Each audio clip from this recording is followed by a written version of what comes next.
protesting the strain. The summit was still hours away, but he moved with a relentless focus. Every step was a slow, grueling march toward a memory. The first light hit the peaks, a sudden, violent gold that bled into the deep blue of the sky. Liam reached his customary spot, the wind dying down to a low, mournful whistle. He stood at the edge of the world, watching the sun crest the horizon.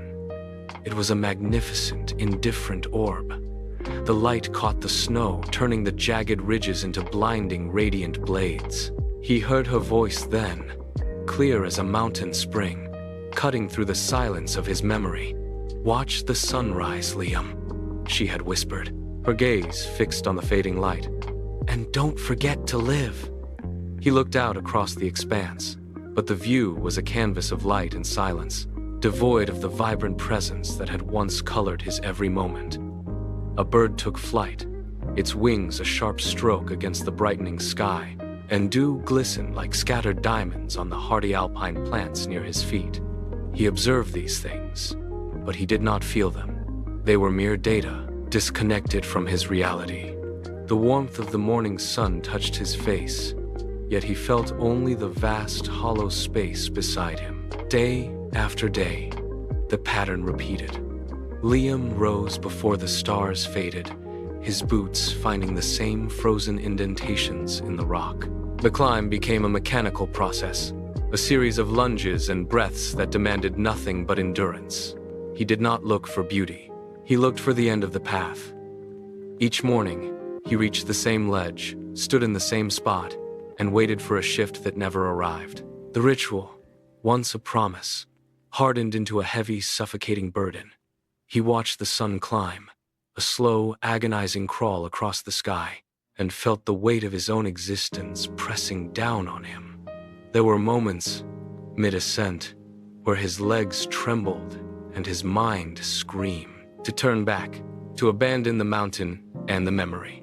He would stop, grip the cold stone with white-knuckled intensity, and force his feet to move again. It was not hope that drove him. It was the sheer, stubborn refusal to break his word. The silence of the peaks grew louder, a constant, low-frequency hum. He stood at the summit, a ghost among the giants, staring into the bright, unfeeling light. The void was not shrinking. It was expanding. The horizon fractured. A sliver of gold pierced the dark, then expanded with a sudden, violent intensity that forced Liam to shield his eyes. It was not the usual slow creep of dawn. This was an explosion. Light poured over the jagged peaks, liquid and heavy, flooding the valley below. He braced himself for the familiar ache of emptiness, the cold that usually followed the first rays. It did not come. Instead, the warmth struck him with the force of a physical blow. It seeped into his skin, bypassed the layers of his exhaustion, and settled deep within his chest. The air around him shimmered. He felt a hum in the atmosphere, a vibration that matched the rhythm of his own pulse. The crushing void that had defined his mornings for months simply ceased to exist. It was replaced by a sudden, sharp clarity. He reached out, his fingers brushing the empty air, and felt a resistance that was not there before, a presence, dense and vibrant, woven into the very fabric of the golden light. It was her. Not a memory, not a ghost, but an essence, boundless and free, merging with the morning. Liam stood motionless, his breath hitching as the realization took hold. The silence was no longer hollow. It was full. It was a bridge. He saw a beginning. The corners of his mouth lifted, a slow, steady movement that felt foreign yet entirely natural. Liam let his hands drop to his sides, the white-knuckled grip on his own resolve finally loosening.